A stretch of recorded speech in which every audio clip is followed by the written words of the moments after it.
حضرت عمر نے اپنی بیوی سے کہا، آپ کی زوجہ تو تھی وہ بڑی خوشبو کو پسند کرتی. حضرت عمر نے اپنی زوجہ سے کہا کہ خوشبو لاؤ، میں نے ایک عورت کی ڈیوٹی لگائی ہے، وہ خوشبو تول کے نا تو بھائیسا برابر صحابہ میں بانٹ دے گی. تو آپ کی زوجہ کہنے لگی کسی بی بی کی ڈیوٹی لگانے کی کیا ضرورت تھی، میں جو موجود تھی میں بانٹ دیتی ہوں تول کے بھائیسا برابر. آپ نے فرمایا نہیں تو رہنے دے، اور فلانی بی بی بانٹے گی. کہا حضور میں نے بھی بانٹنی ہے، میرے پہ کچھ حق ہے؟ آپ نے فرمایا نہیں تو تفصیل نہ پوچھ، تو خوشبو دے دے، کوئی اور بانٹے گی. خاتون خانہ تھی نا، کہنے لگی نہیں مجھے بھی آج آپ کو بتانا ہی پڑے گا کہ کوئی جو بانٹ سکتی ہے تو میں کیوں نہیں بانٹ سکتی.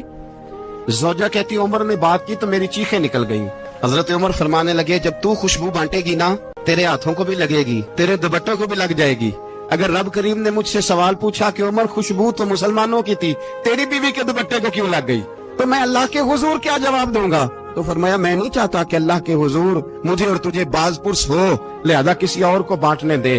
زوجہ روئی اور تڑپ کے کہنے لگی عمر مجھے لگتا ہے صبح قیامت بھی تیری بیوی ہونے کی وجہ سے اللہ مجھے جنت عطا فرما دے گا. خدا کی قسم ایسا شخص تاریخ میں دوبارہ نہیں آیا.